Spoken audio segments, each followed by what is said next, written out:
Disney has announced that they're going to release Mulan straight to Disney Plus. Let's talk about that and what that means for other movies this week in Movie Space.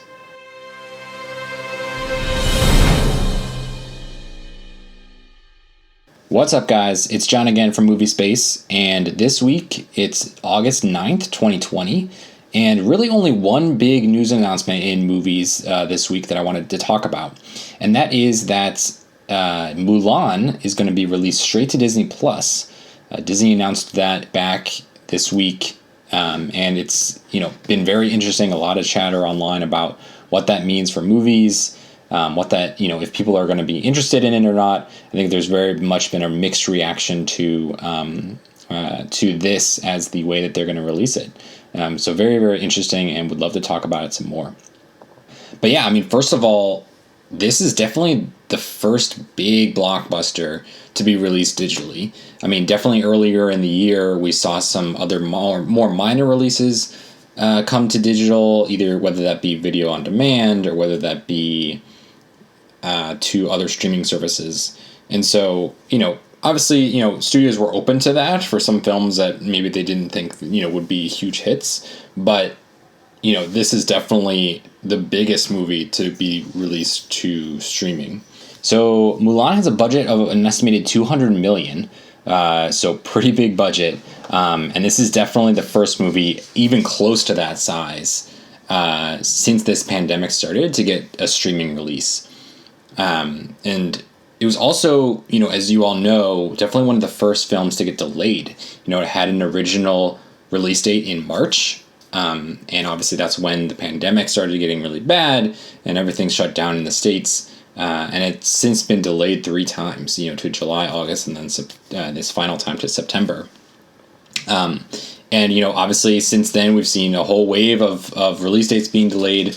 Other big films like this getting delayed later into the year, some even pushed to 2021. And this is, as I said, very much the first instance where, a studio like, a big studio like Disney is willing to release one of their, tentpole films for the summer, or I guess spring and summer into, direct to streaming. So really, really interesting. And I think there's a lot to dissect here. One note to call out is that it is going to go to theaters when possible. So in other countries, it'll release in theaters. In places in the States where theaters have been able to open up, it'll definitely release to theaters as well. So that is also interesting, just because they're just kind of putting it out there. I think they're tired of waiting. And tired of just saying like, hey, are we just going to have to push everything back continually? Or can we get this thing out there and start making some money off of it? And so, who really knows what they're going to make? Obviously $200 million is a big budget. I don't know, how much they had spent on marketing at the point of the shutdown or how much they've spent since on marketing. Obviously they're going to, market it when it goes to streaming, but it'll just really be interesting to see how well it does and if people are willing to pay the money. So yeah, let's get into the details of the cost and what you'll have to pay to see it. So it's a $30, well, I guess $29.99 extra fee for Disney Plus subscribers. So essentially you're paying $7 a month to subscribe to Disney Plus, which obviously is on the lower end of streaming services. But you have to pay an extra fee of $30 to see it. And they have clarified that by paying the $30, you're essentially getting permanent access to the movie. So as long as you're subscribed to Disney Plus, you will have access to that movie forever, based on that cost. So, $30 seems like a lot, I think, at first glance. Obviously you're getting access to the movie, before it comes to, before it comes out as a home release on Blu-ray or straight to digital, things like that. But when you think about it, you're paying $12-14 to go see a movie in theaters, and if you're going with a spouse or with a friend or with a family, you're going to pay twice that, 3 times that, more to go see it in theaters. Obviously it's a different experience sitting at home, but it'll be interesting to see how many subscribers are going to be willing to pay that. I think the question for me has been like, is that worth it for this movie? And I think for me, it's not. We've waited 5 extra months to see this movie. And so what's a few more? I mean, this is definitely not one of those movies that I'm like super interested in seeing. I mean, yes, in the normal situation, like I probably would have seen it in theaters. But at this point, like we've waited so long for it, I'm cool waiting. Like I'm assuming that it's going to come to Disney Plus, included for most subscribers, months down the road. And so at this point, I'm cool waiting, to see it for no extra cost.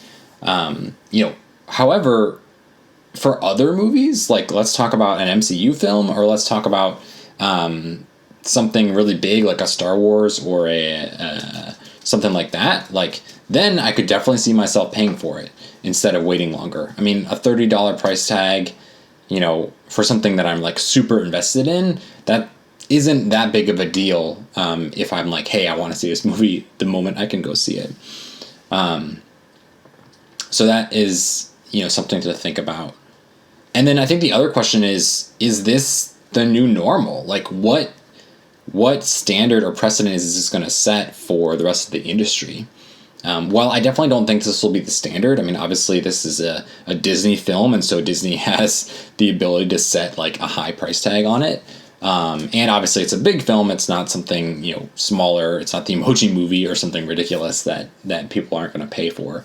But it will definitely be interesting to see how other studios react to this and then go about releasing their films. I mean, obviously there's a ton of big movies that were scheduled to come out this year and haven't come out yet.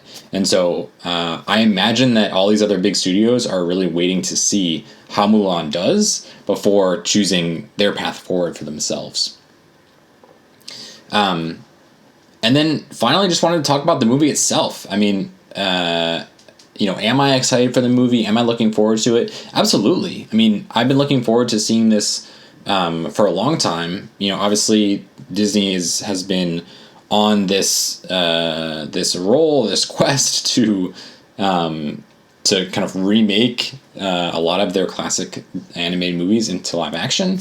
And this was, just the latest in a long line of those movies to do so. And so, very much looking forward to it. I mean, I think the original film is fantastic.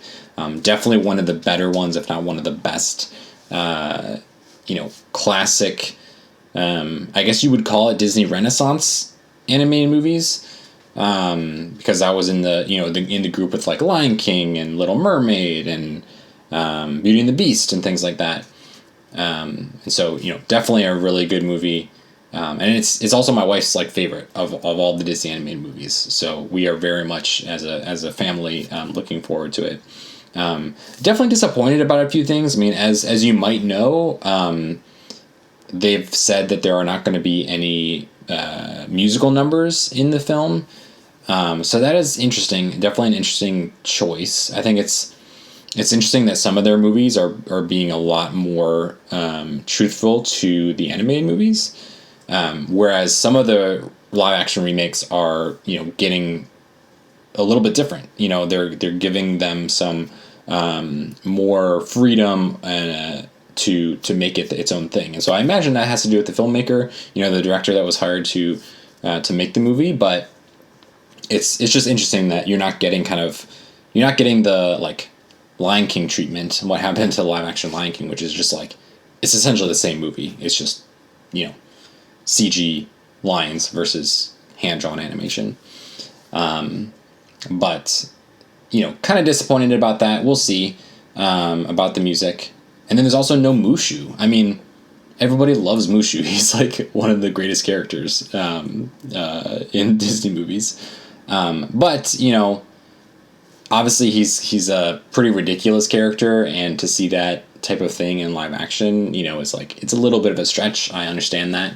But we'll see. Obviously, I don't want to pass judgment on a movie before I see it, but very much looking forward to it. But there's a couple things that I'm curious to see how it plays out. And I mean, I think the biggest thing is, it's very much, it seems to be being marketed as very much a war movie, as war movie as a, Disney animated classic can be. But I'm very interested to see the take on it. I think, obviously there's great battle sequences in the original. If they can top the snow mountain scene, I think you all know what I'm talking about. If they can top that and those visuals, like, I will be very impressed, because that scene alone is just like one of the best out there, from a Disney animated classic. And it'll be cool to see something that's more action based. Obviously, there's some comedy and there's some stuff like that in the original story, but we will see how they do it and if people get behind this more action-based version of the story. So yeah, guys, that's my thoughts on Mulan, on the release, on what this means for movies and everything like that going forward. Hope you guys liked it. Hope you guys liked my thoughts. I'm really curious to hear what you think. Comment down below what you think about this. Like, are you going to pay the extra fee if you have a Disney Plus subscription to watch Mulan? Are you going to wait? Like, how do you want to go see it? And what do you think about this release pattern going forward? Like, is this something that you'd be interested in doing for other movies coming out? Let me know. And yeah, if you like this content, definitely give it a thumbs up. Really would appreciate that. Trying to, grow my audience here on YouTube and trying to, hopefully get people to enjoy my videos. And so any support you can provide, I'll really appreciate that. Give it a like. Definitely hit subscribe for more of this content. And we will catch you on the next one. Have a good one.